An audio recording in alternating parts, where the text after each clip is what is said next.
Hey everyone, and welcome. So if you've ever found yourself carrying a laundry basket up the stairs and felt that it was a high-stakes gamble with your sciatic nerve, well, then you are in exactly the right place. Today, we are diving deep into a strategic system to handle this very specific and, let's be honest, very frustrating chore. You know the feeling, right? You're trying to balance that awkward hamper, you're halfway up the staircase, and bam, you feel it. That sharp electric jolt down your leg that just makes you freeze. It's a uniquely terrible moment for sure. But what if we could just take all the drama out of it? Our goal with this explainer is really simple. We want to turn laundry day from a potential crisis into something predictable, manageable, and wonderfully boring. Let's do it. Okay, so first things first, let's get to know the enemy. Why is this specific chore, carrying laundry up a flight of stairs, such a perfect storm for a sciatica flare-up? We're going to break down the mechanics.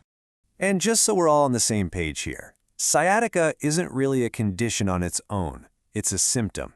It's nerve pain. And it usually starts from some kind of irritation or compression in the lower back, like a herniated disc, that then sends those painful signals all the way down the sciatic nerve. So, what's really going on here is this kind of quiet conspiracy of three different things. It's not just one culprit, it's the combination. You've got the load, which isn't just heavy.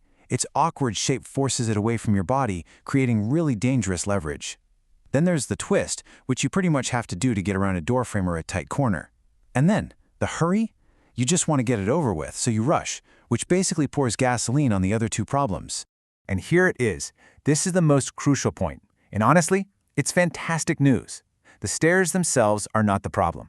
The problem is the mechanics of how you're carrying the load. And you know what? You can change your mechanics. That simple idea shifts all the power right back into your hands. You've got this. So how do we outsmart the stairs? Well, the answer isn't about gritting your teeth and just pushing through the pain. No way. It's about adopting a much smarter system. Let's take a look at exactly what that looks like. And here it is. This is the cheat code, you guys, the two-trip system. It's built on three super simple, totally repeatable ideas. A staging area we're going to call the cart dock, a non-negotiable rule about splitting the load, and a strategic pause that literally acts like a circuit breaker for pain. Okay, let's be really clear about what we mean by two trips. Trip number one is what we'll call the setup run. You go up empty-handed, or maybe with something super light, just to clear the path, open a door, and get the space ready. Then, trip number two is the payload run. That's when you move the actual laundry, but, and this is so important, it's split into smaller, way safer bundles. I absolutely love this quote.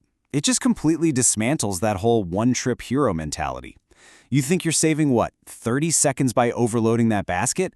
But what you're really doing is taking out a pain loan. And the interest you end up paying is your evening stuck on the couch with an ice pack, or maybe even your entire weekend. Oof.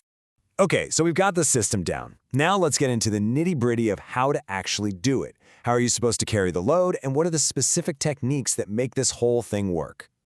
Think of this as your 15-second checklist every single time you carry something up the stairs. The source material calls this the zipper to ribs carry. The whole idea is to keep that bundle as close to your center of gravity as humanly possible. It should literally be touching your torso. This keeps your elbows from winging out and stops your shoulders from hiking up. And of course, one hand always stays on the railing for support. And this is just a brilliant way to picture how to avoid that super dangerous twisting motion. Think about it. If you were carrying a bowl of hot soup, you wouldn't just twist your torso to get around a corner, right? No, you'd carefully turn your feet. Apply that exact same logic here. Pivot your feet first and let your body follow.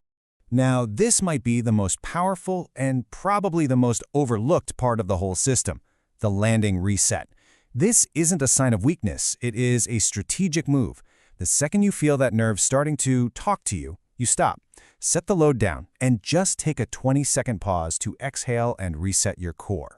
This is how you break the pain spiral before it ever gets a chance to take hold. All right, now that we know what we should be doing, let's talk for a second about what not to do.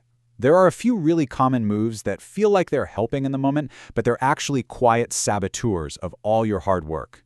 So here are the top three offenders. First up, the side carry. Resting the basket on your hip. It might feel stable, but it throws your entire spine out of alignment. Then you've got the lean forward pull, especially with a heavy bag, which forces your lower back to do all the lifting instead of your legs. And finally, the speed run, Rushing just makes you forget every single smart move we've talked about. Honestly, just recognizing these habits is half the battle. All right, let's bring it all home. How do we take all these great ideas and turn them into an automatic habit? Because the real goal here is to build a system so solid that you do it without even thinking, especially on a tired day. Here's your action plan. You can do this in 10 minutes, tonight. Seriously. Set up your cart dock. Put 2 empty bags right there so splitting the load becomes the default. Clear your path, make sure it's well lit, and then just commit. For 1 week, no exceptions, make the 2-trip rule non-negotiable. And this, right here, is the ultimate test. Success isn't about having perfect form one time.